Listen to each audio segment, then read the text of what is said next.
একটা international airport দিয়ে মানুষের পাশাপাশি প্রতিদিন শত শত কোটি মূল্যের স্মাগলিং হয়। স্মাগলিং আটকানোর জন্য এয়ারপোর্টে রাখা হয় সুদক্ষ কাস্টমস অফিসারদের, কিন্তু তারাই যদি দুর্নীতিবাজ হয় তাহলে স্মাগলিং আটকাবে কে? তাছাড়া এসব চক্রের সাথে জড়িত থাকে ওপর মহলের অনেক কর্মকর্তা থেকে শুরু করে হেভিওয়েট রাজনীতিবিদরা। কিন্তু দু একজন সৎ কাস্টমস অফিসার যদি সিস্টেমের বিরুদ্ধে গিয়ে স্মাগলিংয়ের জাল ছিঁড়তে চায় তাহলে কি ঘটবে? তারা কি এই জাল ছিঁড়তে পারবে, নাকি স্মাগলিংয়ের শক্ত জাল তাদেরকেও জড়িয়ে নেবে? আসুন দেখে আসি কয়েকজন সৎ কাস্টমস অফিসারের পুরো সিস্টেমের বিরুদ্ধে লড়াই। দুজন গুন্ডা টাইপের লোককে তাড়া করছিল একজন স্বাস্থ্যবান মহিলা। স্বাভাবিকভাবে বিস্ময়কর লাগতে পারে, শক্তপোক্ত জিম বডির দুজন পালাচ্ছে কিনা একজন মেয়ের ভয়ে। মেয়েটির নাম সতী। সে রাস্তায় একটা তরমুজ ছুঁড়ে মারলে একজনের গায়ে লেগে সে পড়ে যায়। সতী তাকে প্রায় ধরেই ফেলেছিল, কিন্তু সামনের রেলিং থাকায় তারা পালিয়ে যায়। সতী তবুও হাল ছাড়ে না, ওদেরকে ধরতে পোর্ট পর্যন্ত তেড়ে যায়। কিন্তু পোর্টে পৌঁছানোর আগেই ওরা নৌকায় উঠে পালিয়ে যায়। সতীর এমনিতেই ভারী শরীর, তার উপরে আবার তার পেটেও সমস্যা হচ্ছে, তাই সে আর পানিতে লাফ দেওয়ার রিস্ক না নিয়ে বসে পড়ে। সতী হাঁফাচ্ছিল দেখে একজন তাকে পানির বোতল এগিয়ে দেয়। সতী লোকটার দিকে না তাকালে সে বলে ওঠে, পেটে পানি খাবার জায়গা নাই, তাই না সতী? কথাটা শুনে সতী চমকে উঠে লোকটার দিকে তাকিয়ে দেখে এটা কাস্টমসের সুপারিনটেন্ডেন্ট অফিসার অর্জুন মিনা। সতী বুঝতে পারে তাকে ধরার জন্যই অর্জুন এই জাল বিছিয়েছিল। তো অর্জুন সতীকে ধরে রমেশ ভাইকে ফোন দিয়ে বলে সে যদি সতীকে চায় তাহলে 50 লাখ টাকা দিয়ে যেন 1 ঘন্টার ভেতরে হেলিপ্যাডে আসে। আসলে অর্জুন কাস্টমস অফিসার ঠিকই, তবে সতীর ব্যাপারটা সে আনঅফিসিয়ালি হ্যান্ডেল করছে, কারণ অর্জুনকে সাসপেন্ড করা হয়েছে, তাই সে এয়ারপোর্টের কোনো দায়িত্বে এখন আর নেই। এখন প্রশ্ন হলো, এই সতী মেয়েটার মূল্য 50 লাখ কেন? আসলে সতীর পেটের ভেতরে যা আছে তার মূল্য কয়েক কোটি টাকা। তার জন্য 50 লাখ টাকা যে কেউই মুক্তিপণ দিতে রাজি হবে। ব্যাপারটা ক্লিয়ার করার আগে আরও কিছু ব্যাপারে ক্লিয়ার করি।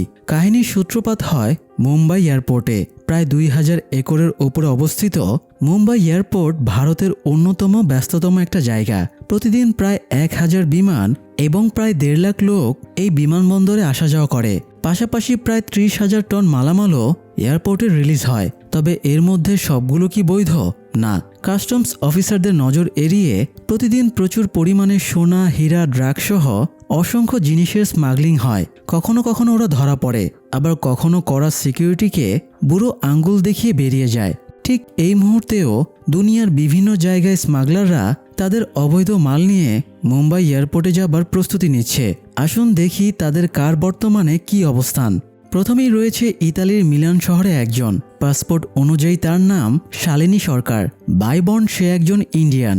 মিলানে সে মূলত শপিং করতে এসেছে, কিন্তু শপিংয়ের আড়ালে তার উদ্দেশ্য ইন্ডিয়া লাক্সারি আইটেম এবং আইফোন স্মাগলিং করা। আরেকদিকে সৌদি আরবের আলদেরা শহরে রয়েছে ভারুন কাটারিয়া, যে ল্যাপটপের পার্সগুলো খুলে সেখানে স্বর্ণের পার্স লাগিয়ে ইন্ডিয়ায় পাচার করে। স্বর্ণ পাচারের জন্য এটাই তার বেস্ট টেকনিক। অন্যদিকে ব্যাংকক থেকে ডায়মন্ড স্মাগলিংয়ের প্ল্যান করছিল বৃদ্ধা হেমা খাঙ্গানি। এই প্ল্যানের প্রথম ধাপ হিসেবে সে কয়েকটা লাক্সারি ঘড়ি কেনে। ঘড়ি কেনার সময়ে সেখানে একজন দালালও উপস্থিত ছিল। সে কাস্টমস অফিসার আভাস পাওয়ারের ইনফর্মার হিসেবেও কাজ করে। হেমা বেরিয়ে যাবার পরে সে মুম্বাই এয়ারপোর্টের কাস্টমস অফিসার আভাস পাওয়ারকে ফোন করে হেমার ডিটেলস দিয়ে দেয়, পাশাপাশি জানিয়ে দেয় ওর কাছে কোটি কোটি টাকার অবৈধ মাল আছে। ইনফর্মার আভাসকে বলে সে 1.5 লাখ টাকা কমিশন নেবে, বাকিটা অফিসার তার ইচ্ছে মতো ঘুষ খেতে পারে। ইনফরমেশন পেয়ে আভাস খুশিতে গদগদ করতে থাকে। হেমা স্বাভাবিকভাবেই ব্যাংককের এয়ারপোর্ট থেকে বিমানে ওঠে। তার সাথে একটা ফ্যামিলি উঠেছিল। ফ্যামিলি বাবা মায়ের সাথে একটা বাচ্চাও ছিল। হেমা বাচ্চাটাকে নিজের জানালার পাশের সিটটা ছেড়ে দেয়। বাচ্চাটা হাতে প্রিয় পুতুল আর জানালার পাশের সিট পেয়ে খুব খুশি হয়ে যায়। আর আমরা যে প্রথমে সতীর ব্যাপারে জেনেছিলাম, ইনোসেন্ট চেহারার আড়ালে সে আরো বড় স্মাগলার। সে ইথিওপিয়ার আদিস আবাবা থেকে ড্রাগ স্মাগলিং করে ইন্ডিয়াতে নিয়ে আসে। তাদের টেকনিক হলো প্রথমে ড্রাগ অনেকগুলো ক্যাপসুলে ঢোকানো, এরপরে সতী ক্যাপসুলগুলো গিলে খেয়ে নেয়। পরবর্তীতে দেশে ফিরে মলের সাথে ক্যাপসুলগুলো বের করে ফেলে। তো এই সবগুলো স্মাগলার পৃথিবীর ভিন্ন ভিন্ন শহর থেকে রওনা দেয়। তাদের উদ্দেশ্য একটাই, মুম্বাই এয়ারপোর্ট পার হওয়া। এদিকে গত 48 ঘন্টায় আবার অনেক কিছু চেঞ্জ হয়ে গেছে। 48 ঘন্টা আগে পার্লামেন্টে অপোজিশন দল দাবি উঠিয়েছিল স্মাগলিংয়ের জন্য প্রতি বছরে অন্তত 40,000 কোটি টাকার লোকসান হচ্ছে। এই ব্যাপারটা নিয়ে খুব তোড়জোড় শুরু হয় এবং অর্থমন্ত্রীর ওপরে প্রেশার ক্রিয়েট হয়। তাই রাজস্ব বাড়ানোর জন্য মন্ত্রী কাস্টমস চেয়ারম্যানকে ডেকে পাঠায়, কারণ সবচেয়ে বেশি স্মাগলিং এয়ারপোর্টগুলোতে হচ্ছে। কাস্টমস চেয়ারম্যান কৈফিয়ত দেয়, গত বছরে তারা 722 কেজি সোনা ধরেছিল। মন্ত্রী রেগে গিয়ে বলে, প্রতি বছরে অন্তত 300 টন সোনা স্মাগলিং হয়, সেখানে মাত্র 700 কেজি সোনা উদ্ধার করে কিসের এত বাহাদুরি? অর্থমন্ত্রী নির্দেশ দেয় এয়ারপোর্টগুলোতে যেন সৎ এবং দক্ষ অফিসারদের নিয়োগ দেওয়া হয়। তো সেই নিয়োগের ভিত্তিতেই আজকে মুম্বাই এয়ারপোর্টের কাস্টমস বিভাগে জয়েন করতে আসে অ্যাসিস্ট্যান্ট কমিশনার প্রকাশ কুমার। যদিও প্রকাশ কুমার প্রথম দিনে ডিউটিতে ঢোকার সময়ই সতীর বিমান পৌঁছে যায় এবং সে সেফলি এয়ারপোর্ট থেকে বেরিয়ে যায়। এয়ারপোর্টের বাইরে সেই দুই গুন্ডার একজন অপেক্ষা করছিল। সে সতীকে দেখেই আরেকজনকে অ্যালার্ট করে দেয়। এরপরে রাস্তায় দুজনে মিলে সতীকে কিডন্যাপ করে নিয়ে যায়। সতী যে লোকের মাল নিয়ে আসছিল, ওরা তাকে ফোন দিয়ে সতীর জন্য $50 লাখ মুক্তিপণ দাবি করে। অবশ্য পরে 25 লাখে ডিল হয়। যদিও সতীর কোনো মূল্য নেই, এই মূল্য তার পেটে থাকা ড্রাগের। তো সতীকে তারা একটা বাড়িতে আটকে রেখেছিল। সেখানে রমেশের চেলা রঘু চলে আসে এবং গোলাগুলি শুরু করে। ভয়ে এরা দুজনে পালাতে শুরু করলে এবার সাহস পেয়ে সতীও তাদেরকে তাড়া করে। মানে শুরুতে আপনাদের যে ঘটনাটা বলেছিলাম আর কি। যাই হোক, এদিকে এয়ারপোর্টে সতীর পরে শালিনীর বিমান পৌঁছে। শালিনীর সাথে একজন কাস্টমস অফিসারের সেটেলমেন্ট ছিল। সে অফিসারকে জানায় তার কাছে 3টা আইফোন আছে, এগুলো পার করে দিলে অফিসারের কমিশন তার বাড়িতে পৌঁছে যাবে। অফিসার রিসিপশনে অল্প কিছু ট্যাক্স জমা দিয়ে রিসিট নিতে বলে।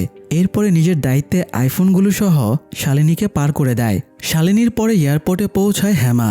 সে জার্নির সময় পাশে থাকা পরিবারটার সাথে স্বাভাবিকভাবেই হেঁটে আসছিল। তবে হেমার জন্য তো আগে থেকেই কাস্টমস অফিসার আভাস পাওয়ার অপেক্ষা করেছিল। ফ্যামিলিটাকে ভালোভাবে ছেড়ে দিলেও সে হেমাকে আটকে দেয়।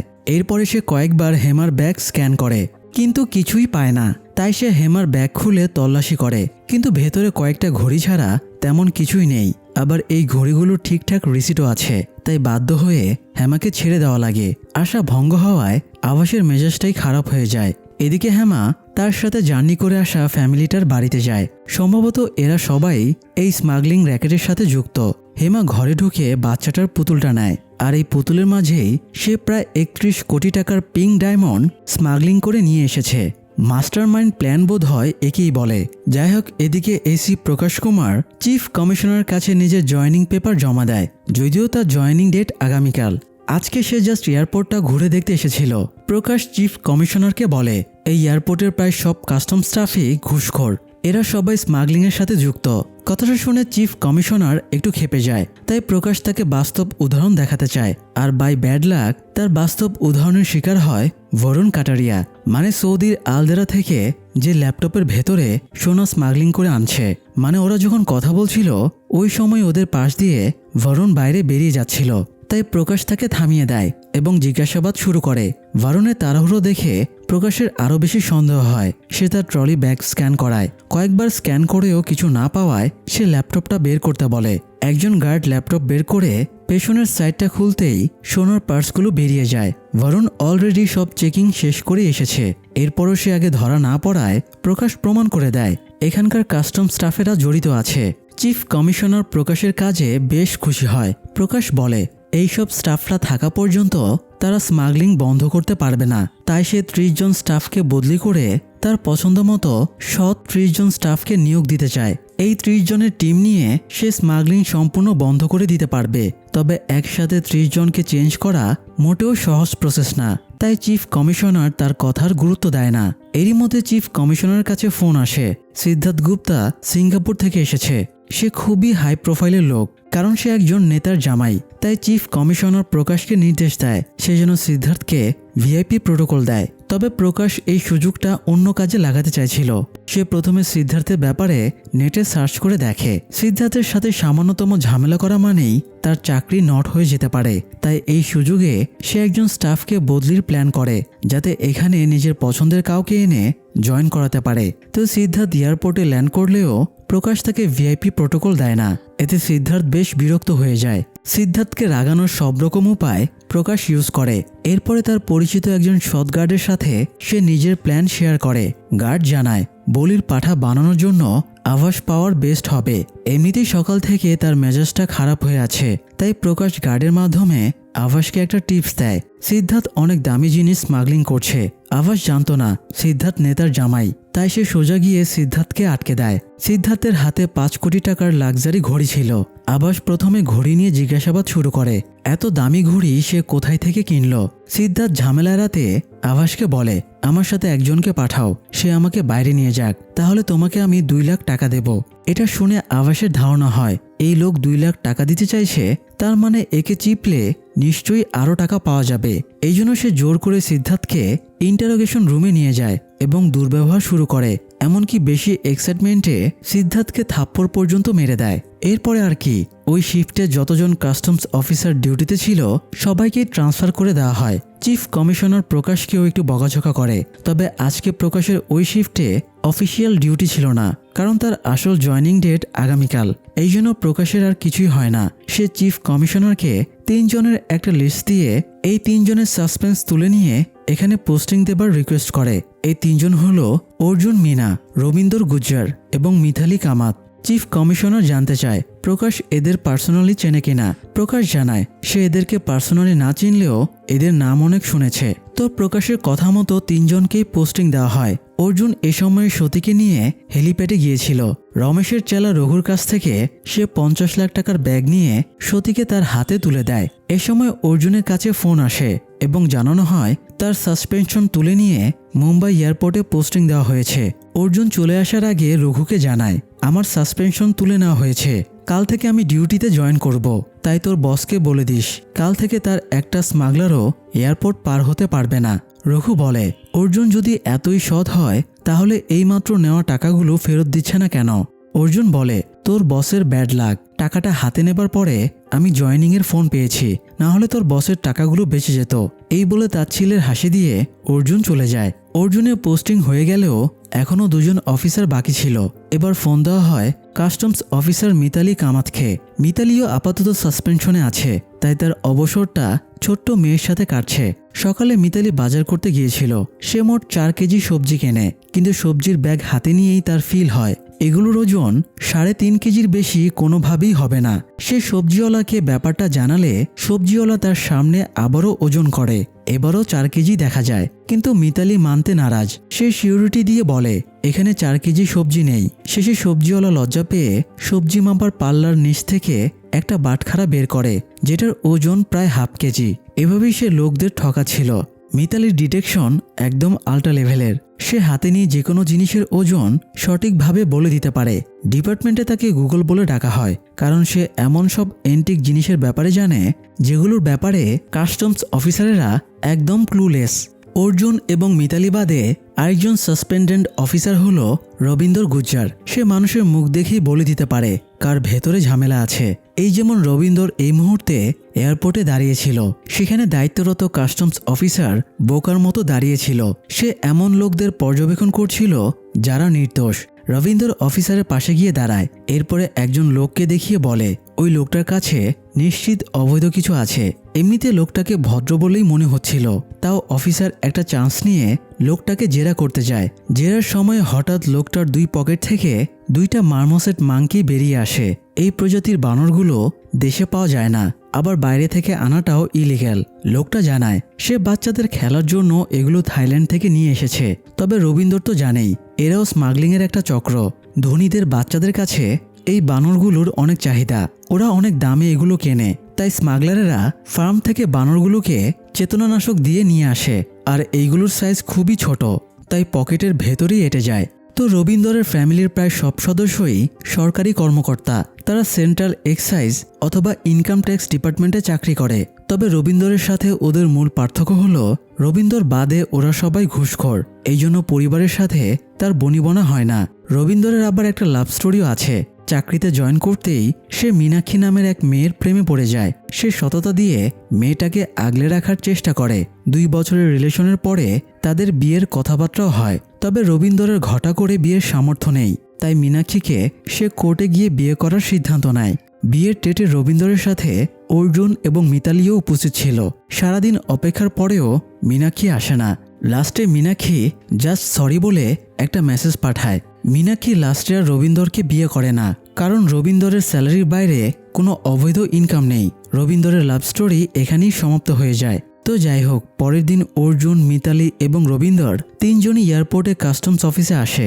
অর্জুন গত দিনের 50 লাখ টাকার ব্যাগটাও নিয়ে আসে এবং ওয়াশরুমে খুঁজে পেয়েছে বলে কাস্টমসের ফান্ডে জমা করে দেয়। এরপরে তারা তিনজন এসি প্রকাশের রুমে গিয়ে দেখা করে। প্রকাশ জানায় তাকে মুম্বাই এয়ারপোর্টে স্মাগলিং বন্ধ করার দায়িত্ব দেওয়া হয়েছে। এখানে আসার পরে সে খোঁজখবর নিয়ে এদের তিনজনের নাম পেয়েছে যারা এখানকার বেস্ট অফিসার। এই জন্যই সে কৌশলে এদেরকে পোস্টিং করিয়েছে। প্রকাশ বলে তাদের মূল টার্গেট হলো বড় চৌধুরী সিন্ডিকেট ভেঙে দেওয়া, কারণ ইন্ডিয়ায় সবচেয়ে বড় স্মাগলিং গ্যাং হলো বড় চৌধুরীর গ্যাং। প্রকাশ বড় চৌধুরীর গ্যাংয়ের মেইন স্মাগলারদের একটা লিস্ট তৈরি করেছে। সে তিনজনকে প্রেজেন্টেশনের মাধ্যমে বড় চৌধুরীর সিন্ডিকেট বিশদভাবে বর্ণনা করে। লন্ডন, ইতালি, মধ্যপ্রাচ্য, ইথিওপিয়া এবং ব্যাংকক জুড়ে বড় চৌধুরীর সিন্ডিকেট ছড়িয়ে আছে। বড় চৌধুরী মিলানে বসে এই পুরো গ্যাংটাকে অপারেট করে। বড় চৌধুরীর ব্যাকস্টোরিও বেশ ইন্টারেস্টিং। তার একটা যমজ ভাইও ছিল। তাদের একজনকে বড় চৌধুরী, অন্যজনকে ছোট চৌধুরী বলে সবাই ডাকত। বড় চৌধুরী পড়াশোনায় খুব ভালো ছিল, তাই ছোট চৌধুরী অবৈধ ব্যবসা করে বড় চৌধুরীকে পড়াশোনা করাতো। বড় চৌধুরীরও একটা লক্ষ্য ছিল, সে মানুষের মতো মানুষ হয়ে তার ছোট ভাইকে সমস্ত খারাপ কাজ থেকে সরিয়ে আনবে। একদিকে বড় চৌধুরী যেমন নিজের লক্ষ্য পূরণে ব্যস্ত ছিল, অন্যদিকে ছোট চৌধুরীকে বিভিন্ন মাফিয়া গ্যাং তাদের দলে ঢোকার জন্য অফার দিচ্ছিল। তবে ছোট চৌধুরী স্বাধীনভাবে কাজ করা পছন্দ করত, তাই তার শত্রুর সংখ্যা অনেক বেড়ে গিয়েছিল। একদিন ছোট চৌধুরী সেলুনে শেভ করছিল। এই সময় বড় চৌধুরী তার ইঞ্জিনিয়ারিং পাশ করার রেজাল্টটা পায়। সে ভাইকে কথাটা জানালে সে খুবই খুশি হয়। ছোট চৌধুরী আনন্দের সাথে বাড়ি ফিরছিল। এ সময় অপোজিট গ্যাংয়ের লোকেরা এসে তাকে গুলি করে মেরে ফেলে। ভাইয়ের মৃত্যুতে বড় চৌধুরীর মন মানসিকতা চেঞ্জ হয়ে যায়। সে নিজের সব সার্টিফিকেট ভাইয়ের চিতার আগুনে পুড়িয়ে ফেলে। এরপরে ভাইয়ের খুনিদের নিজের হাতে হত্যা করে। এরপরে বড় চৌধুরী শর্মাজি নামের একজনের হেল্প নিয়ে স্মাগলিংয়ের দুনিয়ায় পা রাখে। সে প্রথম স্মাগলিং করে 2003 সালে। সে সময় ইন্ডিয়াতে প্রচুর পরিমাণে মোবাইল স্মাগলিং হতো। তবে বড় চৌধুরী সময়ের তুলনায় একটু বেশি স্মার্ট ছিল। সে ওই সময়ে মেমোরি কার্ড স্মাগলিং করেছিল, আর প্রথম চালানেই সে 1.5 লাখ টাকা ইনকাম করে। এরপরে সে বেশ কয়েকটা র্যাকেটের সাথে কানেক্টেড হয়ে যায়। সে প্রায় বিভিন্ন জিনিসের স্মাগলিং শুরু করে। বারবার এয়ারপোর্টে যাওয়া আসা করে সে বুঝতে পারে কয়েকজন কাস্টমস অফিসারকে ঘুষ দিয়ে কিনে নেওয়া যাবে, তাই সে ওদেরকে ঘুষ দিয়ে কিনে নেয়। এরপর থেকে বিনা বাধায় একদম লিগ্যালভাবে সে অবৈধ চোরাচালান কারবারি চালাতে শুরু করে। অল্প সময়েই সে অনেক বড় নেটওয়ার্ক তৈরি করে ফেলে। ব্যবসা বেড়ে যাওয়ায় তার আরও লোকজনের দরকার পড়ে, তাই সে আন্নার ভাতিজা রাহুল এবং সুরেশ নামের একজনকে সাথে নিয়ে সিন্ডিকেট গ্যাং তৈরি করে। এরা তিনজনের মধ্যপ্রাচ্য থেকে ইন্ডিয়াতে সোনা স্মাগলিংয়ের ধান্দা সামলায়। বিশেষ করে আলদেরার পুরো সোনার সিন্ডিকেটটা আন্না সামলায়। এছাড়া ইথিওপিয়াতে বড় চৌধুরীর একজন ক্লায়েন্ট আছে যার নাম কার্লোস জুনিয়র। কার্লোস ইথিওপিয়া থেকে ড্রাগ পাচার করে। ইন্ডিয়াতে এই ড্রাগগুলোর মেইন ডিস্ট্রিবিউটর হলো রমেশ ভাই, মানে যার কাছ থেকে অর্জুন গতকাল 50 লাখ টাকা হাতিয়েছে। বড় চৌধুরী সিন্ডিকেটের আরেক সদস্য হলো মিসেস সৈয়দ। সে লন্ডন এবং ইতালির বিজনেস সামলায়। মিসেস সৈয়দের কাজ হলো লাক্সারি এবং দামি জিনিসপত্র ইন্ডিয়ায় পাঠানো। এই সৈয়দই শালিনীকে দিয়ে লাক্সারি আইটেম এবং আইফোন পাঠিয়েছিল। অবশ্য শালিনী কাস্টমস অফিসারকে শুধুমাত্র আইফোনের কথাই বলেছিল, লাক্সারি আইটেমের কথা বলেনি। আর অফিসারের ফোকাস যেহেতু শুধু আইফোনের দিকে ছিল, তাই সে ব্যাগের দিকে খেয়ালও করেনি। যাই হোক, বড় চৌধুরীর স্মাগলিং সিন্ডিকেট এতটাই বিশাল যে গত 20 বছরের ভেতরে তার ধারে কাছেও কেউ নেই। বড় চৌধুরী বিয়ে করেছে একজন ইতালিয়ান মডেলকে। মিলানের একটা ফ্যাশন শোয়ের ফটোশুটে বিয়াঙ্কা নামের এক মডেলকে দেখে সে প্রেমে পড়ে যায়। এরপরে বিয়াঙ্কা বড় চৌধুরীকে বিয়ে করে বিনীতা চৌধুরী হয়ে যায়। তাদের 4 বছরের একটা ছেলে আছে। হ্যাপি ফ্যামিলি নিয়ে সে লেক কোমোতে একটা প্রাসাদে বাস করে। তো বড় চৌধুরীর সমস্ত ডিটেলস বলার পরে প্রকাশ জানায় আজ থেকে অর্জুন, মিতালি এবং রবীন্দ্র সেন্ট্রাল ইন্টেলিজেন্স ইউনিটের হয়ে কাজ করবে, আর টিমটা লিড করবে অর্জুন। তবে এই কথাটা তারা 4 জন ছাড়া বাইরের আর কেউ জানবে না। বাইরের দুনিয়ার কাছে তারা আগের মতোই কাস্টমস অফিসার হিসেবে দায়িত্ব পালন করবে। তাদের এখন একটাই লক্ষ্য, সেটা হলো বড় চৌধুরীর সিন্ডিকেট পুরোপুরি শেষ করে দেওয়া। অর্জুন বলে তারা শুধু এই কয়েকজন এত বড় দায়িত্ব সামলাতে পারবে না, তাদের আরও লোক লাগবে। প্রকাশ তাকে একটা লিস্ট তৈরি করতে বলে। সেই লিস্ট অনুযায়ী তাদের পোস্টিংয়ের ব্যবস্থা করবে। মিতালি ইতস্তত করে জানতে চায়, প্রকাশের আবার হুট করে ট্রান্সফার হয়ে যাবে না তো?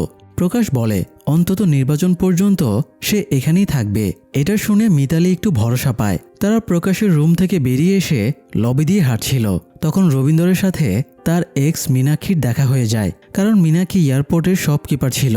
রবীন্দ্র মীনাক্ষীর সামনে গেলে মীনাক্ষী একটু টেনশনে পড়ে যায় রবীন্দ্র আবার সিন ক্রিয়েট করবে কিনা। তবে রবীন্দ্র তাকে একটা লিস্ট ধরিয়ে দিয়ে বলে, তুমি বিয়ে করতে আসবে বলে আমি 200 টাকার মিষ্টি এবং 250 টাকার মালা কিনেছিলাম। তুমি বিয়ে করতে আসনি বলে আমার 450 টাকা নষ্ট হয়েছে, তাই বিয়ে যখন করনি আমাকে টাকাটা দিয়ে দাও। মীনাক্ষী কনফিউজড হয়ে যায়, রবীন্দ্র সত্যিই কি তার কাছে টাকা চাইছে? রবীন্দ্র বলে, এটা তার সৎভাবে পরিশ্রম করে উপার্জন করা টাকা, তাই সে অবশ্যই ক্ষতিপূরণ নেবে। মীনাক্ষী আর ঝামেলা না করে রবীন্দ্রকে 500 টাকার নোট দিলে রবীন্দ্র পকেট হাতড়ে দেখে তার কাছে 50 টাকা খুচরো নেই। মীনাক্ষী এক্সট্রা টাকাটা রেখে দিতে বললে রবীন্দ্র বলে, আমি ভিখারি না, আমি কাস্টমস অফিসার।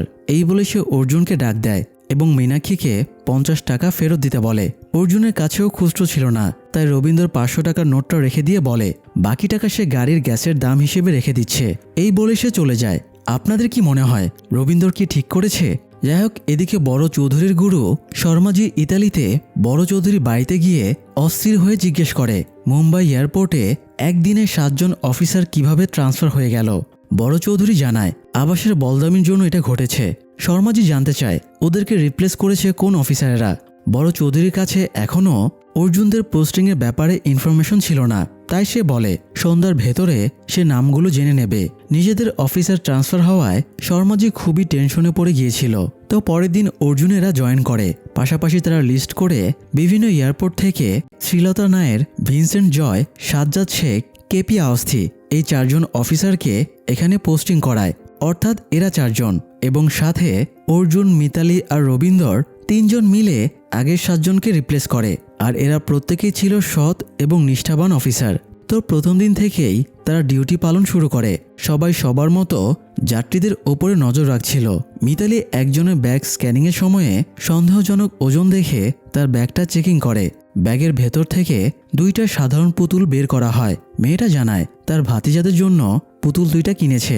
তবে মিতালির তো এন্টিক জিনিসের ওপরে অনেক জ্ঞান ছিল, তাই সে ধরে ফেলে এই পুতুলগুলোর দাম অন্তত 50 লক্ষ টাকা।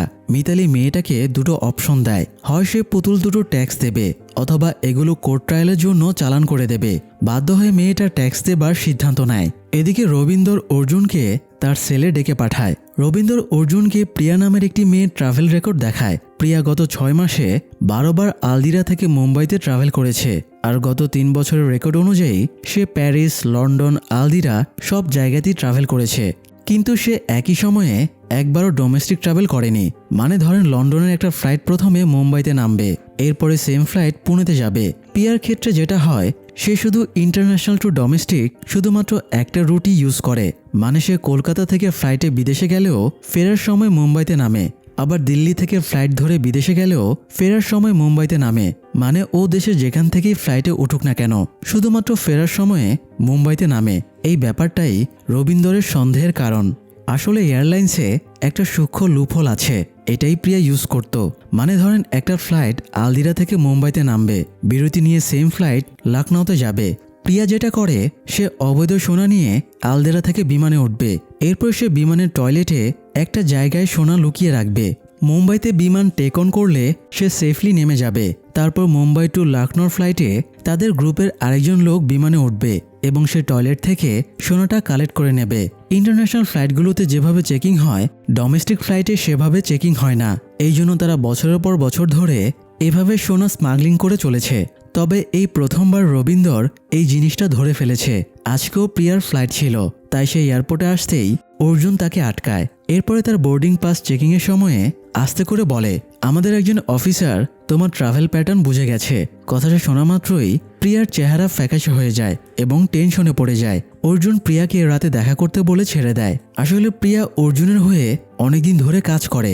অর্জুনদের বড় চৌধুরীর মিশনটা দেবারও অনেক আগে থেকে অর্জুন গোল্ড স্মাগলারদের ধরার জন্য জাল বিছাচ্ছে। প্রায় 9 মাস আগে প্রিয়া বিমানবালার চাকরি করত।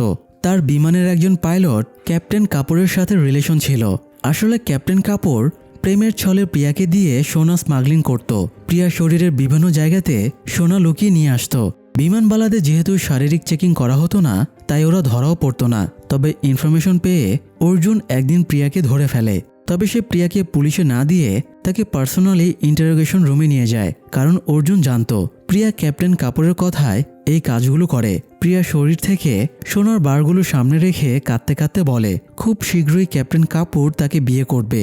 অর্জুন তার মোবাইল বের করে কাপুরের ফ্যামিলি ফটোটা প্রিয়াকে দেখিয়ে বলে কাপুর অলরেডি বিবাহিত এবং তার বউ বাচ্চা ও একটা কুত্তা নিয়ে সুখী ফ্যামিলি। কাপুর কখনোই প্রিয়াকে বিয়ে করবে না, সে নিজের স্বার্থে জাস্ট তাকে ইউজ করছে। ফটোটা দেখার পরে প্রিয়া খুব রেগে যায়। অর্জুন প্রিয়াকে বলে সে যেন কাপুরের সাথে স্বাভাবিক আচরণ করে এবং আজকের কথাটা না জানায়। তো পরের বার যখন তারা ব্যাংকক ট্যুরে যায়, তখন কাপুর প্রিয়াকে 5টা সোনার বার দিয়ে সেগুলো আগের মতোই লুকিয়ে রাখতে বলে। তবে এবার প্রিয়া সুযোগ বুঝে কাপুরের লাগেজের ভেতরে সেগুলো লুকিয়ে দেয়। এরপরে তারা ফ্লাইট নিয়ে এয়ারপোর্টে নামে। তখন লাগেজ স্ক্যানিংয়ের জন্য অর্জুন সেখানে অপেক্ষা করছিল। এয়ারপোর্টে সাধারণ যাত্রী থেকে শুরু করে পাইলট পর্যন্ত সবার লাগেজই স্ক্যান করা হতো। তাই কাপুরের লাগেজ স্ক্যান করতেই সোনার বার ধরা পড়ে, আর এই অভিযোগে কাপুরকে গ্রেপ্তার করা হয়। তো পরবর্তী অর্জুন প্রিয়ার সাথে দেখা করে। সে যেহেতু প্রিয়াকে পুলিশে না দিয়ে তাকে ফেভার করেছে, তাই এর বিনিময়ে অর্জুন প্রিয়াকে তার ইনফর্মার হয়ে কাজ করার অফার দেয়। প্রিয়া রাজি হয়ে গেলে অর্জুন গোল্ড স্মাগলারদের র্যাকেটের ব্যাপারে প্রিয়াকে ডিটেলস দেয়। ইন্ডিয়াতে যত অবৈধ সোনা আসে এর প্রায় সবই আন্না, রাহুল এবং সুরেশ কন্ট্রোল করে। প্রিয়ার প্রথম কাজ হলো আন্নার ভাতিজা রাহুলকে টার্গেট করা। তবে প্রিয়া থাই এয়ারলাইন্সে চাকরি করত, তাই অর্জুন তাকে বদলি করে এমিরেটস এয়ারলাইন্সে পাঠিয়ে দেয়, কারণ এই বিমানে করেই রাহুল নিয়মিত ট্রাভেল করে। তো এরপর থেকে রাহুল যতবার ফ্লাইটে থাকতো প্রিয়া তাকে এক্সট্রা খাতির যত্ন করত। এভাবে বেশ কিছুদিন পরে রাহুল প্রিয়াকে ডেটে যাবার জন্য প্রপোজাল দেয়। প্রিয়া মিথ্যা করে বলে সে এঙ্গেজ, তবু রাহুল তাকে ফ্রেন্ডলি দেখা করতে বলে। প্রিয়া তো এটাই চাইছিল, তাই একদিন তারা রেস্টুরেন্টে দেখা করে। প্রিয়া কথার ফাঁকে রাহুলকে পটানোর জন্য বলে মুম্বাই এয়ারপোর্টে অনেক সোনা পাচার হয়, আর সে জানে কারা কিভাবে সোনা পাচার করে, কোন কোন অফিসার স্মাগলিংয়ে হেল্প করে, কোন রুট দিয়ে গেলে সোনা পাচার ইজি হবে। প্রিয়ার মুখে এগুলো শুনে রাহুল আরও পটে যায়। এরপরে একদিন রাহুল ফ্লাইটে এলে দেখে প্রিয়া কাঁদছে। কান্নার কারণ জিজ্ঞেস করলে প্রিয়া মিথ্যা করে বলে তাকে চাকরি থেকে বের করে দেওয়া হচ্ছে, আবার চাকরি থাকছে না শুনে তার বয়ফ্রেন্ডও ব্রেকআপ করে নিয়েছে। প্রিয়ার মায়াকান্না দেখে রাহুল তাকে বুকে জড়িয়ে ধরে বলে চিন্তা করো না, আমি তো আছি। রাহুল তো ভাবে তার রাস্তা একদম ক্লিয়ার, কিন্তু সে যে খাল কেটে কুমির নিয়ে এসেছে সেটা আর কিভাবে বুঝবে। তো রাহুল এরপরে প্রিয়াকে তাদের সোনার কারখানায় নিয়ে যায় এবং আন্না আর সুরেশের সাথে দেখা করায়। যদিও সুরেশ প্রিয়াকে সন্দেহের চোখেই দেখে। এছাড়াও প্রিয়াকে কারখানার অফিসে একটা চাকরিও দিয়ে দেয়। সেই থেকেই মূলত প্রিয়া ওদের সিন্ডিকেট চক্রের ওপরে নজর রাখছে আর অর্জুনকে ইনফরমেশন পাস করছে। তো যাই হোক, রাতে অর্জুন আর প্রিয়া সিক্রেটলি দেখা করে। আন্নার অফিসের ফাইল থেকে প্রিয়া একটা লিস্ট পেয়েছিল। লিস্টটা সে অর্জুনকে দেয়। এই লিস্টে তাদের সাথে জড়িত করাপ্টেড অফিসারদের নাম আছে। লিস্টে অর্জুন তার পরিচিত অফিসার প্যাটেলের নাম দেখে বেশ অবাক হয়ে যায়। প্রিয়া জানায় প্যাটেল 3 মাস ধরে তাদের হয়ে কাজ করছে। এছাড়া প্রিয়া অর্জুনকে একটা ভিডিও দেখায়। সুরেশ সোনা স্মাগলিংয়ের 2টো নতুন মেথড বের করেছে। প্রথমত তারা লাগেজের যেসব পার্টস থাকে, যেমন চেইন, লক, হাতল, চাকা ইত্যাদি, সেগুলোর জায়গায় তারা সোনার পার্টস ইউজ করে আর সোনার ওপরে এমনভাবে রং করে এতে বোঝার উপায় থাকে না এগুলো সোনার। এভাবেই তারা প্রতি ব্যাগে 3.5 থেকে 5.5 কেজি পর্যন্ত সোনা স্মাগলিং করছে। সুরেশের সেকেন্ড মেথড হলো ওরা কেমিক্যাল প্রসেসের মাধ্যমে সোনার বারগুলো একদম পাউডারের মতো গুঁড়ো করে ফেলে। এরপরে সেগুলো ওরেনিক্স পাউডার মানে ট্যাঙের কৌটাতে করে স্মাগলিং করে। এগুলো এতটাই নিখুঁত যে স্ক্যানিংয়ের সময় ধরা পড়ে না। এছাড়াও তারা এই লাইনে অনেক বেশি অভিজ্ঞ, তাই অর্জুনেরা পোস্টিং পাওয়ার পরে তারা খুব সাবধানে স্মাগলিং করছে। ওদের কোনো তাড়াহুড়ো নেই, ওরা শুধুমাত্র সেসব জায়গা দিয়েই স্মাগলিং করছে যেখানে তাদের অফিসাররা আছে। অর্জুন র্যাকেটটা ধরার জন্য একটা প্ল্যান বানায় এবং প্রিয়াকে কি করতে হবে সব বুঝিয়ে দেয়। পরের দিন অর্জুন এসি প্রকাশের সাথে দেখা করলে প্রকাশ জানায় এই মাসের 24 তারিখে মুম্বাইতে ওয়ার্ল্ড কাস্টমস কনফারেন্স আছে। এই দিনে অধিকাংশ কাস্টমস অফিসারদের কনফারেন্সে পাঠানো হবে, তাই স্মাগলাররা অবশ্যই এই দিনে মাল পাচারের রিস্ক নেবে। প্রকাশ অর্জুনকে বুঝিয়ে দেয় তারাও ব্যাকআপ প্ল্যান করে স্মাগলারদের ধরে ফেলবে। এই জন্য অফিস থেকে বেরিয়ে অর্জুন পাটেলের সাথে দেখা হবার অজুহাতে তাকে বলে আগামী 24 তারিখে তারা সবাই কনফারেন্সে যাচ্ছে। কথাটা জানা মাত্রই পাটেল বড় চৌধুরীকে ফোন করে ইনফরমেশনটা দিয়ে দেয়। চৌধুরী সাথে সাথেই আন্না এবং সুরেশকে ফোন দিয়ে 500 কেজি সোনা রেডি করতে বলে। আগামী 24 তারিখে তারা 500 কেজি সোনা মুম্বাই এয়ারপোর্ট দিয়ে ইন্ডিয়া পাঠাবে। এতগুলো সোনা তারা কিভাবে পাস করবে বুঝতে পারছিল না। সেখানে প্রিয়াও ছিল। সে ক্যালকুলেশন করে বুঝিয়ে দেয় একজন মানুষ কতটুকু সোনা সেফলি নিয়ে যেতে পারবে। এছাড়া সে কৌশলে রাহুলের কাছ থেকে তাদের সব প্যাসেঞ্জারদের লিস্ট নিয়ে নেয় যারা সোনাগুলো ইন্ডিয়ায় নিয়ে যাবে। প্রিয়ার প্ল্যান সবার পছন্দ হয় ঠিকই, তবে সুরেশের প্রিয়াকে সন্দেহ হচ্ছিল। এদিকে 24 তারিখের ইনফরমেশন পেয়ে মিসেস সৈয়দও তার লাক্সারি লাগেজ স্মাগলিংয়ের প্ল্যান করতে শুরু করে। অন্যদিকে প্রিয়া অর্জুনকে সব প্যাসেঞ্জারের লিস্ট পাঠিয়ে দেয়, পাশাপাশি জানিয়ে দেয় কার কাছে কোথায় জিনিসগুলো লুকানো আছে। তবে এয়ারপোর্টে এগুলো ধরা পড়ার পরে প্রিয়ার লাইফ রিস্ক হয়ে যাবে, কারণ এরা বুঝে যাবে প্রিয়া ইনফরমেশন লিক করেছে। তাই অর্জুন প্রিয়াকে ফ্লাইট ধরে ইন্ডিয়ায় চলে আসতে বলে। কিন্তু প্রিয়া ফ্ল্যাট থেকে বের হবার আগেই রাহুল প্রিয়ার ফ্ল্যাটে পৌঁছে যায় এবং তার সাথে আসতে বলে। প্রিয়া এবার বেশ বেকায়দায় পড়ে যায়। বাধ্য হয়ে এসে রাহুলের সাথে যায়। যাবার পথে রাহুল প্রিয়ার ওপরে সন্দেহের সত্যি কারণটা জানিয়ে দেয়। সুরেশ রাহুলকে নির্দেশ দিয়েছে যতক্ষণ না তাদের মালামাল এয়ারপোর্ট পার হচ্ছে ততক্ষণ যেন রাহুল প্রিয়ার ওপরে নজর রাখে। প্রিয়া এবার মহা মুশকিলে পড়ে যায়। তবে হঠাৎই দুটো পুলিশের গাড়ি এসে তাদেরকে ঘিরে ধরে। এরপরে তাদের গাড়িটা সার্চ করে ইলিগাল প্যাকেট পায়। এই অপরাধে পুলিশ দুজনকে দুটো গাড়িতে বসিয়ে গ্রেপ্তার করে নিয়ে চলে যায়। কিছুদূর যাবার পরে দুটো জিপ দুই রাস্তায় চলে যায়। আসলে এটাও অর্জুনের ব্যাকআপ প্ল্যান ছিল। এরকম সিচুয়েশনের কথা ভেবে সে সৌদিতে থাকা তার বন্ধু কয়েন অফিসার গোবিন্দকে ফোন করে হেল্প চেয়েছিল, যাতে প্রিয়াকে রাহুলের কাছ থেকে আলাদা করা যায়। প্রিয়াকে তো গোবিন্দ উদ্ধার করে নেয়, আর পুলিশ রাহুলকে সোজা মরুভূমির মাঝে নিয়ে গিয়ে নামিয়ে দিয়ে চলে আসে, যাতে রাহুল আর কারো সাথেই যোগাযোগ করতে না পারে। রাহুলের কাছে মোবাইল ছিল, কিন্তু নেটওয়ার্ক সিগন্যাল না থাকায় সে কাউকে ইনফর্ম করতে পারছিল না।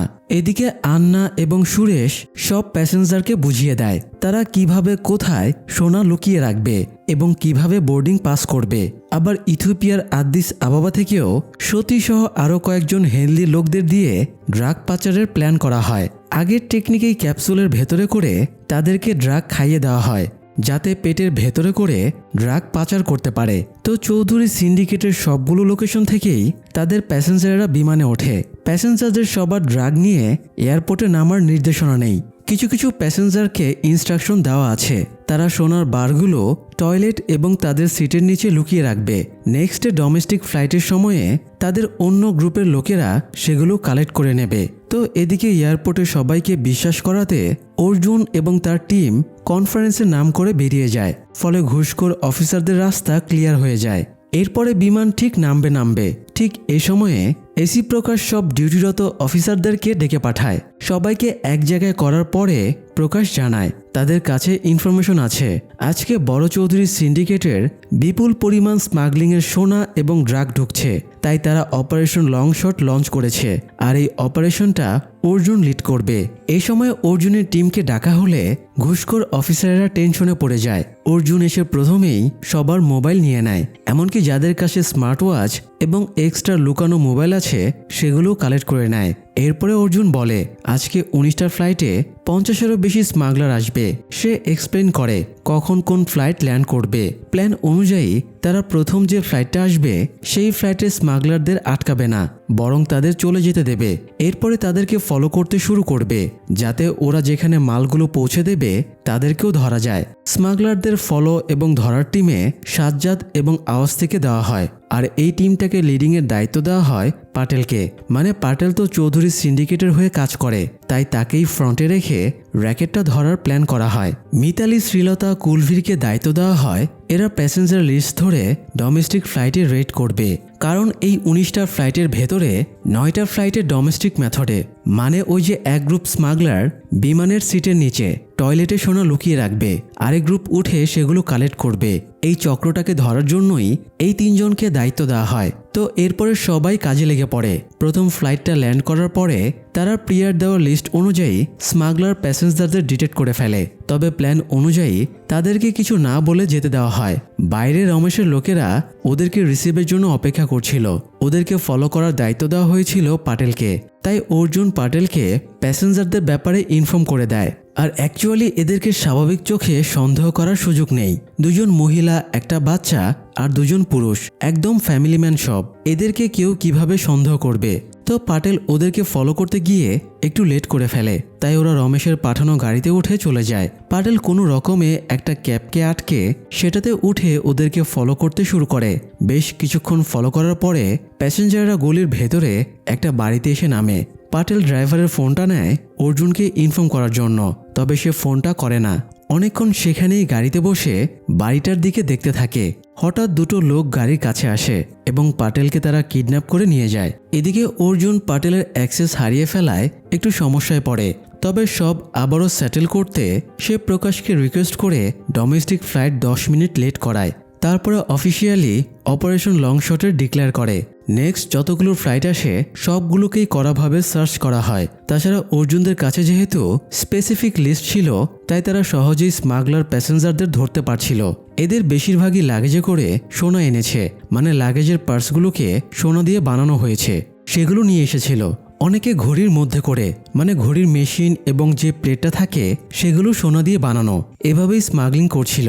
এছাড়া কেমিক্যালের মাধ্যমে গুঁড়া সোনাগুলো অফিসাররা ধরে ফেলে। অন্যদিকে মিতালি টিম নিয়ে ডোমেস্টিক ফ্লাইট থেকে লিস্ট অনুযায়ী স্মাগলার প্যাসেঞ্জারদের ধরে ফেলে। আবার ইথিওপিয়া থেকে সতীদের ড্রাগ স্মাগলারদের গ্রুপটাও ধরা পড়ে যায়।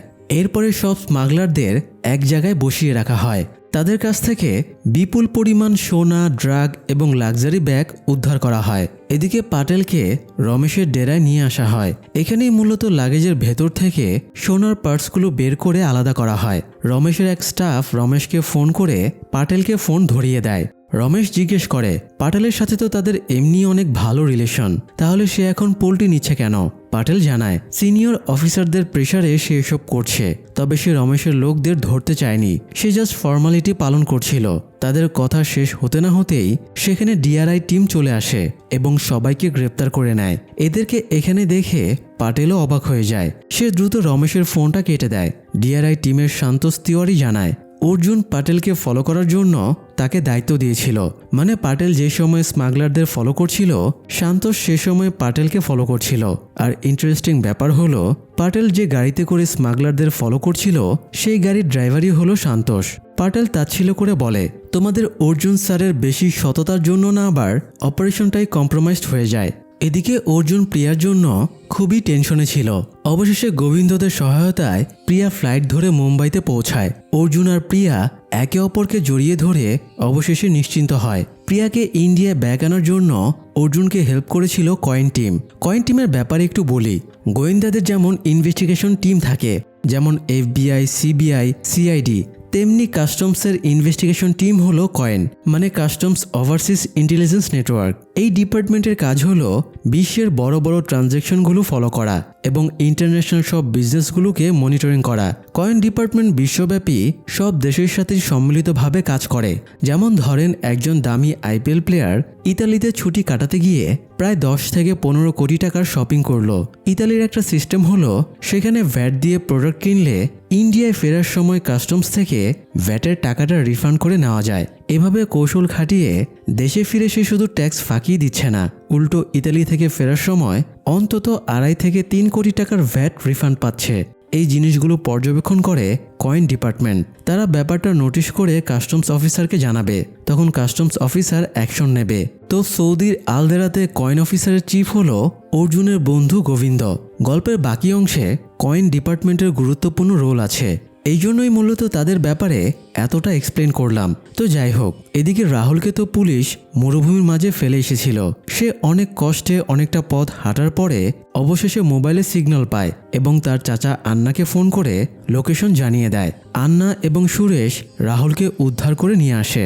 অন্যদিকে মুম্বাই এয়ারপোর্টে আজকে যতগুলো সোনা, ড্রাগ এবং অন্যান্য জিনিস ধরা হয়েছে সেগুলোর মূল্য প্রায় 1200 কোটি টাকা। অর্থমন্ত্রী নিউজটা দেখে খুবই খুশি হয়। অবশেষে সে তার হারানো রেপুটেশন ব্যাক পেল। নিউজে এসি প্রকাশকেও অনেক হাইলাইট করা হচ্ছিল, কারণ এতটা সফলতা এর আগে কেউ দেখাতে পারেনি। ইতালিতে বসে বড় চৌধুরী এবং সৌদিতে তার সোনার ডিলার নিউজগুলো দেখে রাগে আগুন হয়ে যায়। তারাও কাস্টমস অফিসারদের রুখে দেবার জন্য প্ল্যান বানাতে শুরু করে। চৌধুরী আন্নাকে ফোন করে বলে সে যেন যে কোনো মূল্যে প্রিয়াকে ধরে আনার ব্যবস্থা করে। তার প্রতারণার জন্যই এতগুলো মালামাল ধরা পড়ে গেল। এদিকে এয়ারপোর্টে একজন বৃদ্ধ ফরেন ট্যুর দিয়ে এসে লাগেজের ধুলা পরিষ্কার করছিল। একজন কাস্টমস অফিসার এগিয়ে গিয়ে বৃদ্ধর সাথে ঝামেলা শুরু করে এবং আবারও তার লাগেজ চেক করতে চায়। ঝামেলা দেখে অর্জুন ছুটে গিয়ে বৃদ্ধকে দেখেই তাকে সালাম করে। বৃদ্ধ অর্জুনের পরিচয় জানতে চাইলে অর্জুন নিজের পরিচয় দিয়ে বলে সে বৃদ্ধের বক্তৃতা শুনেছে। অর্জুন বৃদ্ধকে সসম্মানে যেতে দিলে সেই অফিসারটা লোকটাকে এত সম্মান দেবার কারণ জিজ্ঞেস করে। অর্জুন জানায় উনি শ্রীকান্ত সাক্সেনা। উনিও একজন কাস্টম সুপারিনটেন্ডেন্ট অফিসার ছিলেন।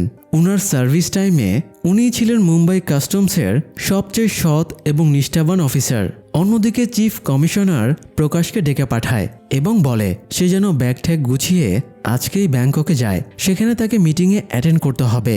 প্রকাশ যেতে অনীহা দেখালেও চিফ কমিশনার নির্দেশে অমান্য করতে পারে না। এদিকে প্রিয়ার লাইফের ঝুঁকি ছিল, তাই অর্জুন প্রিয়াকে আড়ালে রেখে মিতালিকে বোরখা পরিয়ে প্রিয়া সাজিয়ে বাইরে নিয়ে যায়। এয়ারপোর্টের একজন গার্ড চৌধুরী সিন্ডিকেটের ইনফর্মার ছিল। সে ওদের বাইরে যাবার কথাটা রমেশকে জানিয়ে দিলে রমেশ গুন্ডাদের পাঠিয়ে দেয়। এরপর গুন্ডারা ওদেরকে ফলো করে একটা পার্কিং লটে যায়। তারা প্রিয়া ভেবে হামলা করতে গেলে মিতালি উল্টো ওদেরকে মেরে তক্তা বানিয়ে দেয়। অন্যদিকে রবীন্দ্র ততক্ষণে প্রিয়াকে সেফ হাউজে নিয়ে যায় এবং প্রিয়ার সেফটি নিশ্চিত করে। আজকের সফল অপারেশনের খুশিতে রাতে অফিসারেরা পার্টি করে। অর্জুন রবীন্দ্রকে এক সাইডে নিয়ে গিয়ে বলে সে লিস্টে দেখেছে রবীন্দ্র 3টা লাক্সারি ঘড়ি সিজ করেছে। তাই অর্জুন রবীন্দ্রের কাছে জানতে চায় তাকে কে ঘড়িগুলোর ব্যাপারে ইনফরমেশন দিয়েছে, কারণ প্রিয়া তো শুধু ড্রাগ এবং সোনার ব্যাপারে ইনফরমেশন দিয়েছিল। ঘড়ির ব্যাপারে প্রিয়া কিছুই জানতো না। তবে রবীন্দ্র নিজের ইনফর্মারের ব্যাপারে অর্জুনের সাথে কোনো তথ্য শেয়ার করে না। পরের দিন সকালে অর্জুন ইন্টারোগেশন রুমে যায়। গতকাল এয়ারপোর্টের সামনে থেকে স্মাগলিংয়ের সোনা হাত বদলের সময়ে দুজনকে ধরা হয়েছে। এরা হলো আসলাম এবং মুকিম। দুজনকে অনেক মারধরের পরেও তারা মুখ খোলে না। তাই অর্জুন অন্য ট্রিক্স খাটায়। সে এদেরকে টর্চারের ভিডিও করে অনলাইনে ছেড়ে দিতে বলে, যাতে ওদের পরিচিত লোকেরা ওদের আসল পরিচয় পেয়ে যায়। এটা শুনে মুকিম ঘাবড়ে যায় এবং স্বীকারোক্তি দিতে রাজি হয়। মুকিম জানায় চৌধুরীর যেসব স্মাগলিংয়ের মাল ইন্ডিয়ায় আসে সেগুলোর ডিস্ট্রিবিউশনের দায়িত্ব হলো রমেশের। তারা মূলত রমেশের মাল সাপ্লায়ার হিসেবে কাজ করে। মুকিমের কাছ থেকে তারা রমেশের অ্যাড্রেস এবং মোবাইল থেকে রমেশের ফোন নম্বর কালেক্ট করে নেয়। যদিও মুকিম মুখ খোলায় আসলাম খুবই রেগে যায়। অর্জুন অফিসার ভিনসেন্টকে ফোর্স রেডি করতে বলে, তারা রমেশকে ধরতে যাবে। এছাড়াও অর্জুন প্রকাশকে ফোন করে রমেশের ব্যাপারে পাওয়া ইনফরমেশনটা জানিয়ে দেয়। প্রকাশ এ সময় ব্যাংককে মিটিংয়ে অ্যাটেন্ড করতে গিয়েছিল। প্রকাশকে চিফ কমিশনার ফোন দিয়ে বলে তার হোটেলের বাইরে একজন অপেক্ষা করছে। প্রকাশ যেন তার সাথে দেখা করে। প্রকাশ বাইরে গিয়ে সে লোকটাকে পায়। সে মূলত চৌধুরীর পার্টনার শর্মাজি প্রকাশকে হোটেলের ছাদে নিয়ে যায়। সেখানে গিয়ে প্রকাশের বড় চৌধুরী ওরফে রঞ্জিত চৌধুরীর সাথে দেখা হয়। প্রকাশ যেহেতু মুম্বাই এয়ারপোর্টসের সব অফিসারকে কন্ট্রোল করছে, তাই চৌধুরী তাকে ঘুষের অফার দেয়। চৌধুরীর সাথে মিটিং শেষ করে রুমে ফিরে প্রকাশ চিফ অফিসারকে ফোন করে রাগারাগি শুরু করে এবং বলে আমি আপনাকে এত রেসপেক্ট করতাম আর আপনি আমাকে চৌধুরীর কাছে বিক্রি হতে পাঠালেন। অফিসার জানতে চায় চৌধুরীর সাথে তার কি কথাবার্তা হয়েছে। চৌধুরী যেসব সুযোগ সুবিধা এবং টাকার অফার করেছিল প্রকাশ সেগুলো চিফ অফিসারকে জানায়। চিফ অফিসার প্রকাশকে চৌধুরী ডিল মেনে নিতে বলে। তবে প্রকাশ চিফ অফিসারকে স্পষ্ট জানিয়ে দেয় সে নিজের সততা নষ্ট করে চৌধুরীর কাছে বিক্রি হবে না। এদিকে অর্জুন ফোর্স নিয়ে রমেশকে ধরতে যাবার জন্য বের হয়। তাদের সাথে কুলভীর নামের একজন কাস্টমস অফিসার ছিল। কুলভীর একটু বোকা টাইপের। ওর কথাবার্তা শুনে মনে হয় ভাজা মাছটাও উল্টে খেতে জানে না। কুলভীর সাথে ফাজলামি করতে করতে ওরা রমেশের বাড়িতে পৌঁছে যায়। তবে বাড়ি সার্চ করেও কোথাও রমেশ বা অবৈধ কিছু পাওয়া যায় না। সবাই যখন বাইরে খোঁজাখুঁজি করছিল তখন কুলভীরের সন্দেহ হয় বাড়ির ঠাকুর ঘরে কিছু আছে, তাই সে একাই ঠাকুর ঘরে চলে যায়। ঘন্টা বাঁধা একটা হাতল ছিল, কি মনে করে সে হাতলটা চাপ দিতেই একটা সিক্রেট বেসমেন্ট খুলে যায়। কুলভি ভেতরে ঢোকার পরেই গুলির আওয়াজ হয়। আওয়াজ শুনে সবাই ভেতরে দৌড়ে গিয়ে দেখে রমেশ গুলিবিদ্ধ হয়ে মরে আছে, আর কুলভির সামনে দাঁড়িয়ে আতঙ্কে আহাজারি করছে।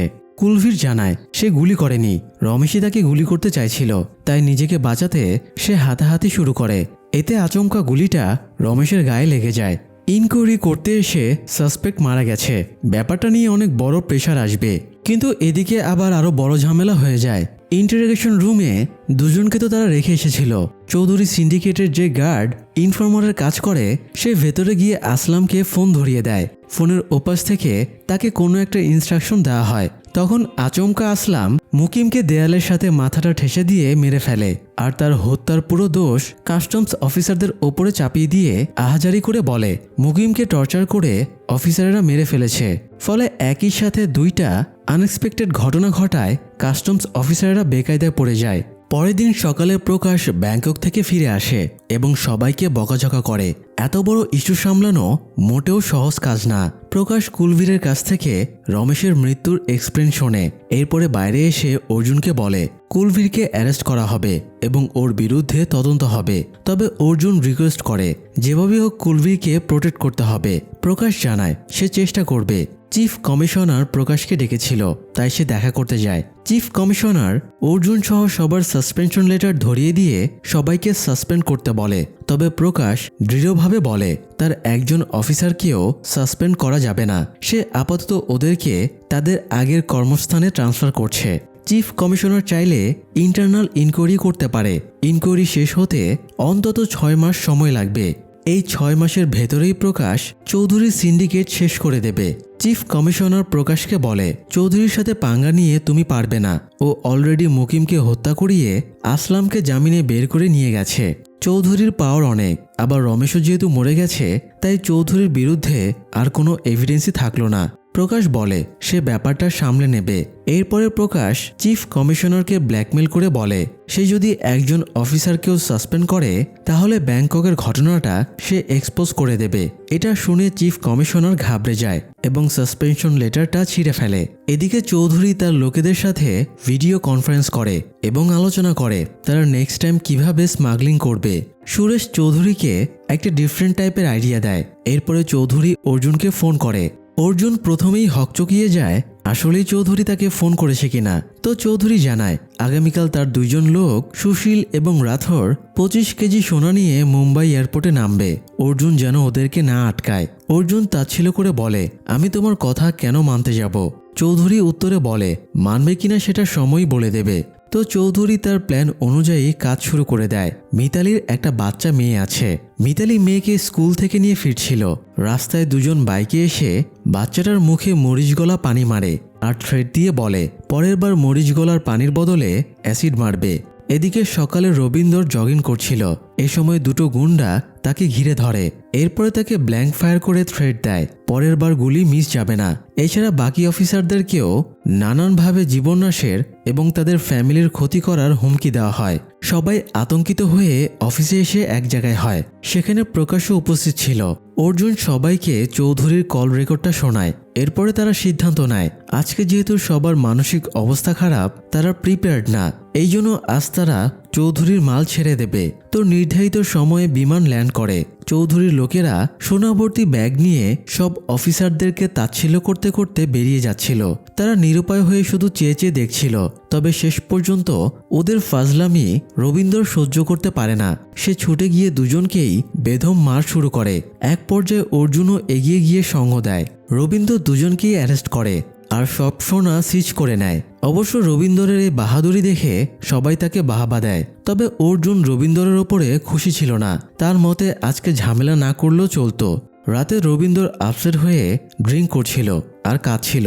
অর্জুন কারণ জিজ্ঞেস করলে বলে এয়ারপোর্টের ঘটনার ভিডিও ভাইরাল হয়ে গেছে। তার বাবাও ভিডিওটা দেখেছে।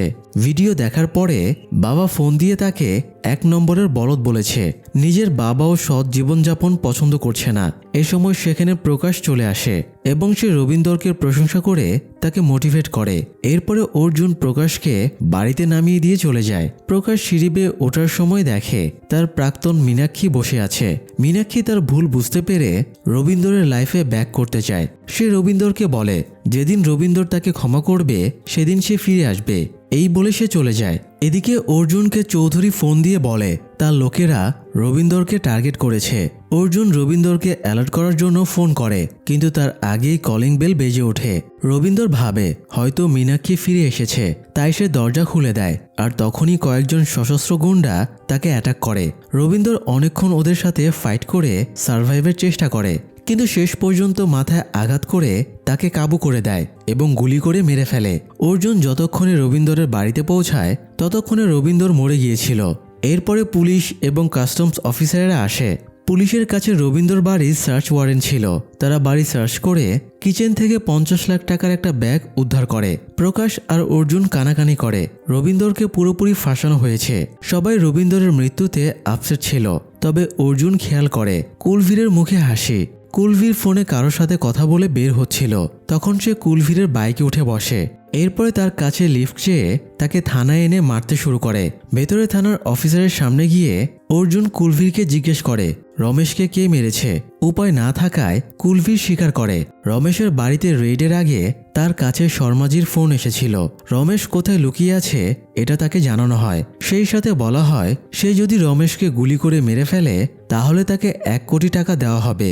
টাকার লোভে সেদিন কুলভীর ইচ্ছাকৃতভাবেই রমেশকে খুন করেছিল। কনফেশন শুনে অর্জুন খুবই রেগে যায়, তবে তার রাগ আতঙ্কে পরিণত হতে সময় লাগে না। তার কাছে আবারও চৌধুরীর ফোন আসে এবং বলে সে জেনে গেছে অর্জুন প্রিয়াকে তার কোন সেফ হাউসে রেখেছে। চৌধুরীর লোকেরা প্রিয়াকে মেরে ফেলার জন্য অলরেডি বেরিয়ে গেছে। কথাটা শুনে অর্জুনও আতঙ্কিত হয়ে পড়ে এবং প্রিয়াকে বাঁচাতে ছুটে বেরিয়ে যায়। প্রিয়া ফোন রিসিভ করছিল না বলে অর্জুনের টেনশন আরও বেড়ে যাচ্ছিল। তবে সেফ হাউসে ফিরে দেখে প্রিয়া একদম ঠিক আছে। এ সময় অর্জুনের কাছে চৌধুরীর ফোন আসে এবং জানায় আজকে সে প্রিয়াকে ছেড়ে দিয়েছে, কিন্তু অর্জুন যদি আবারও চৌধুরীর কাজে বাধা হয়ে দাঁড়ায় তাহলে দুনিয়ার কোনো সেফ হাউসে রেখেও অর্জুন প্রিয়াকে বাঁচাতে পারবে না। যাই হোক, পরের দিন অফিস আওয়ারে প্রকাশ সেদিন কাস্টমসে সিজ হওয়া মালগুলোর লিস্ট দেখছিল। সেখানে 3টা লাক্সারি ঘড়ির লিস্ট ছিল যেগুলো রবীন্দ্র সিজ করেছিল।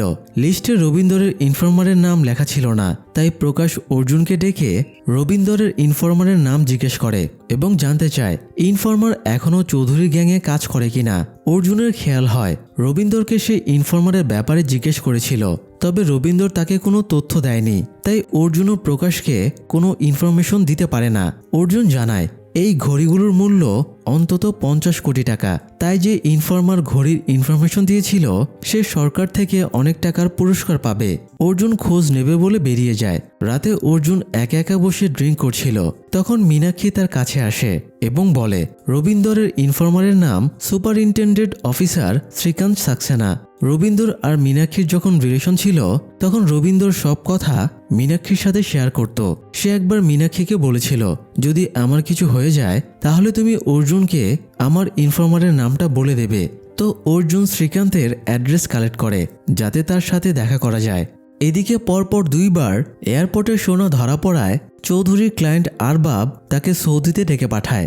আরবাবের বস হলো ওমর সাহেব। মূলত ওমরই চৌধুরীকে ডেকে পাঠিয়েছে। আরবাব চৌধুরী আর শর্মাজিকে রিসিভ করে ওমরের কাছে নিয়ে যায়।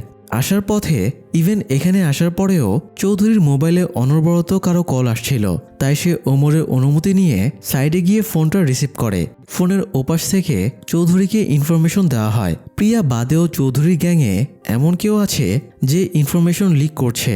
প্রিয়া শুধুমাত্র ড্রাগ এবং সোনার ব্যাপারেই জানত।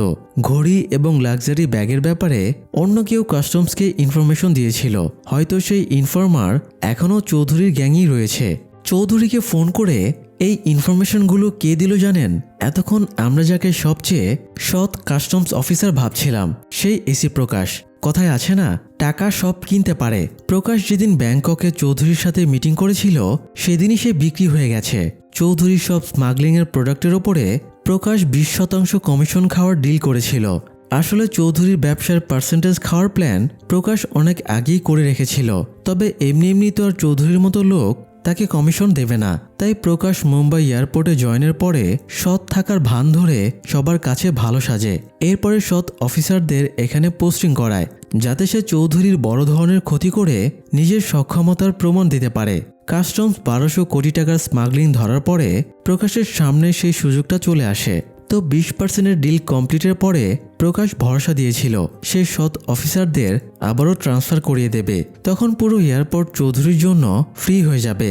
প্রকাশ চৌধুরীর সাথে দেখা করতে আসার আগে অর্জুন তাকে রমেশের ব্যাপারে ইনফরমেশন দিয়েছিল।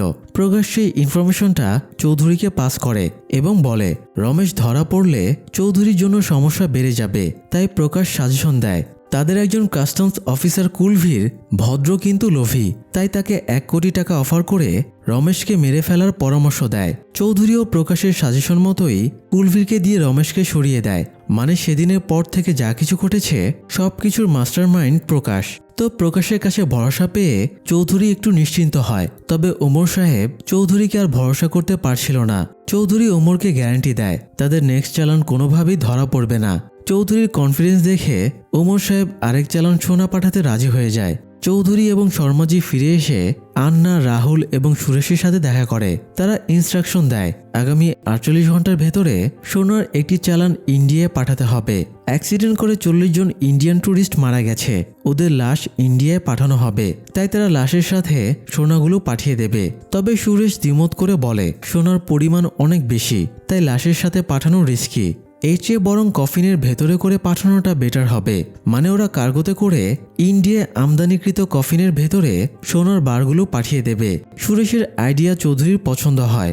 এদিকে পরের দিন সকালে অর্জুন শ্রীকান্ত সাক্সেনার বাড়িতে দেখা করতে যায়। রবীন্দ্র শ্রীকান্তকেও বলে রেখেছিল যদি তার কিছু হয়ে যায় তবে শ্রীকান্ত যেন ইনফরমেশনগুলো অর্জুনের সাথে শেয়ার করে। তো শ্রীকান্ত জানায় সে যখন কাস্টমসের চাকরি করত তখন তার একজন ইনফর্মার চৌধুরীর আলদেরা সিন্ডিকেটে কাজ করত।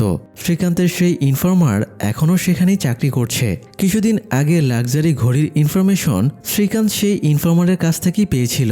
এরপরে সেই ইনফরমেশনটা রবীন্দ্রকে দিয়েছিল।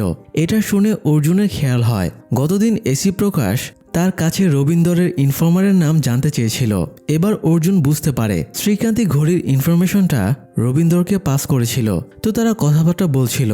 এই সময় শ্রীকান্তের কাছে তার আলদেরার ইনফর্মারের ফোন আসে। শ্রীকান্ত সিকিউরিটির স্বার্থে ফোনটা কেটে দিয়ে আরেকটা ব্যাকআপ ফোন থেকে ইনফর্মারকে কল করে। আর ইন্টারেস্টিং ব্যাপার হলো শ্রীকান্তের ইনফর্মার হলো স্বয়ং সুরেশ, যে চৌধুরীর সবচেয়ে কাছের লোকদের একজন। সুরেশ গত 12 বছর ধরে চৌধুরীর সিন্ডিকেট গ্যাংয়ে থেকে শ্রীকান্তকে নিয়মিত ইনফরমেশন দিয়ে আসছে। 12 বছর আগে সুরেশ সাধারণ স্মাগলার ছিল। সুরেশ তখনও চৌধুরীকে চিনতই না। সে আন্নার হয়ে কাজ করত। আন্না সুরেশকে শরীরের সাথে কয়েকটা করে সোনার বার বেঁধে দিত। সুরেশ সেগুলো ইন্ডিয়া নিয়ে আসতো। ওই সময় কাস্টমস অফিসার হিসেবে ডিউটি পালন করছিল শ্রীকান্ত সাক্সেনা। তো একদিন শ্রীকান্ত সুরেশকে ধরে ফেলে এবং পার্সোনালি ইন্টারোগেশন রুমে নিয়ে যায়। ধরা পড়ার পরে সুরেশ অনেক আকুতি মিনতি করে বলে তার স্ত্রী অসুস্থ, স্ত্রীকে বাঁচানোর জন্যই সে এই ধান্দায় নেমেছে। সেবার শ্রীকান্ত সুরেশকে ছেড়ে দিয়েছিল, বিনিময়ে তাকে শর্ত দিয়েছিল এখন থেকে সুরেশ শ্রীকান্তের ইনফর্মার হয়ে কাজ করবে। সুরেশ যতগুলো স্মাগলিংয়ের মাল ধরিয়ে দেবে তার উপরে নির্ভর করে সুরেশকে পুরস্কারও দেওয়া হবে। সব মিলিয়ে সুরেশ রাজি হয়ে যায় এবং তখন থেকে আজও শ্রীকান্তের হয়ে কাজ করছে। যাই হোক, সুরেশ শ্রীকান্তকে জানায় চৌধুরী আগামী পরশুদিন কফিনের ভেতরে করে 2 টন সোনা স্মাগলিং করতে চলেছে। এই চালানটা যদি ধরা যায় তাহলে চৌধুরীর সিন্ডিকেট একদম ভেঙে যাবে। পাশাপাশি সুরেশ এটাও জানায় এই চালানটা ধরা পড়ার আগেই সে আলদেরা থেকে সেফলি সরে পড়বে, কারণ চৌধুরী এখন আলদেরাতেই রয়েছে, তাই যে কোনো স্টেপ নেওয়া রিস্ক হয়ে যাবে। ফোন কাটার পরে শ্রীকান্ত অর্জুনকে জানায় পরশু মুম্বাই এয়ারপোর্টে 40টা কফিনের ভেতরে 2 টন সোনা নামবে। সোনার পরিমাণ শুনে অর্জুনেরও চোখ কপালে উঠে যায়, কিন্তু সুরেশের আর সেফলি পালানোর সুযোগ হয় না। তার আগেই চৌধুরী তার সত্যিটা জেনে যায় এবং রাহুলকে দিয়ে সুরেশকে উঠিয়ে আনে। এরপরে কফিনের ভেতরে সোনার বারগুলো লুকিয়ে কার্গো বিমানে তুলে দেওয়া হয়। এরই মধ্যে ক্ষমা চাইতে প্রিয়া আলদেরাতে চলে আসে। রাহুল প্রিয়াকে এয়ারপোর্ট থেকে রিসিভ করে চৌধুরীর কাছে নিয়ে যায়। এদিকে শ্রীকান্ত অনেকক্ষণ ধরে সুরেশের আপডেট না পেয়ে অর্জুনকে ফোন করে বলে সুরেশ হয়তো চৌধুরীর হাতে ধরা পড়ে গেছে, তাই অর্জুন যেন যে কোনো মূল্যে সুরেশকে বাঁচানোর ব্যবস্থা করে। অর্জুন বুঝতে পারছিল না চৌধুরীর ডেরা থেকে কিভাবে সুরেশকে বাঁচিয়ে আনবে। এরই মধ্যে আবার আলদেরার কার্গো বিমানটা ল্যান্ড করে, তাই অর্জুন ফোর্স নিয়ে রানওয়েতে চলে যায়। বিমান ভর্তি কফিন ছিল, সেগুলো নামাতেই অর্জুন টিম নিয়ে সার্চ করতে শুরু করে। অর্জুন যখন এই কফিনগুলো নিয়ে ব্যস্ত ছিল তখন তার পেছন দিয়ে কন্টেইনার ভর্তি একটা ট্রাক বেরিয়ে যায়। সোনাগুলো সেই কন্টেইনারের ভেতরেই ছিল। আসলে চৌধুরী তো আর কাঁচা খেলোয়াড় না, সে যখনই সুরেশের সত্যিটা জানতে পেরেছে তখনই প্ল্যান চেঞ্জ করে ফেলেছে।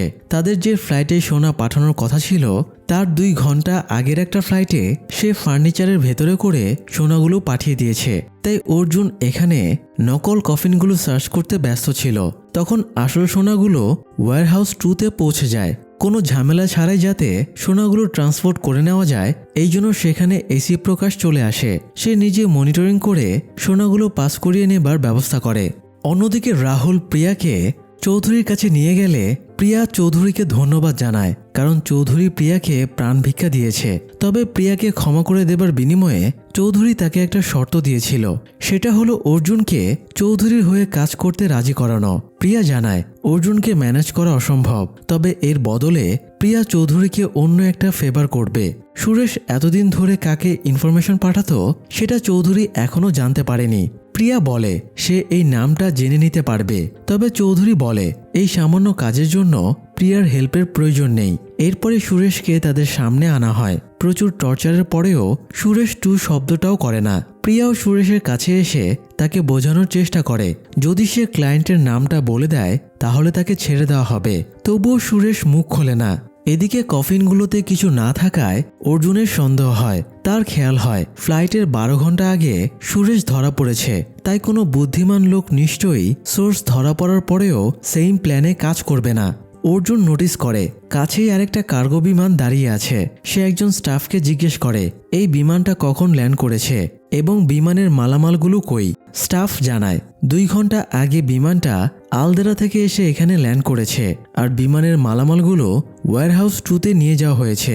অর্জুন সাথে সাথে গাড়ি নিয়ে ওয়্যারহাউস 2-তে চলে যায়। ততক্ষণে প্রকাশ সব প্রসেস শেষ করে সোনা ভর্তি বক্স ক্রেনে তুলে ট্রান্সপোর্ট করে নিয়ে যাচ্ছিল।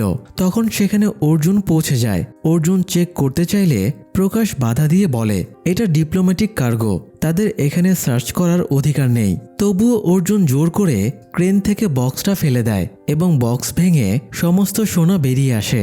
ততক্ষণে বাকি অফিসারেরাও চলে আসে এবং সবাই প্রকাশের আসল রূপটা দেখতে পায়। প্রকাশ এটা সেটা বুঝিয়ে সবাইকে ম্যানিপুলেটের চেষ্টা করলে মিতালি ক্ষেপে যায় এবং প্রকাশকে থাপ্পড় মেরে দেয়। সে এতদিন প্রকাশকে নিজের আইডল মানত, অথচ তার এই রূপ দেখে সে ভেঙে পড়ে। এদিকে চৌধুরী সুরেশকে জেরা করছিল। এই সময় কয়েনের টাস্ক ফোর্স পুরো ভবনটা ঘিরে ধরে, এমনকি কয়েকটা হেলিকপ্টার থেকেও তাদেরকে গান পয়েন্টে নেওয়া হয়। চৌধুরী রাগী চোখে প্রিয়ার দিকে তাকায়। প্রিয়া আবারও একবার তাদেরকে ধোঁকা খাইয়েছে। আসলে সুরেশকে বাঁচাতে এবং চৌধুরী গ্যাংকে গ্রেফতার করাতে অর্জুনই এখানে প্রিয়াকে পাঠিয়েছিল।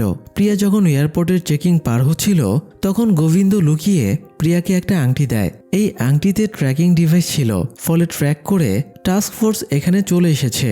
চৌধুরীদের গ্রেপ্তারের পাশাপাশি তাদের যত সিন্ডিকেটের ব্যবসা ছিল সব জায়গায় রেড দেওয়া হয়। কাস্টমসের কয়েন ডিপার্টমেন্ট বিভিন্ন ইন্টারন্যাশনাল ফোর্সের হেল্প নিয়ে চৌধুরীর সম্পূর্ণ সিন্ডিকেট ধ্বংস করে দেয়। অন্যদিকে উদ্ধারকৃত সব সোনা কাস্টমস বিভাগে নিয়ে যাওয়া হয়।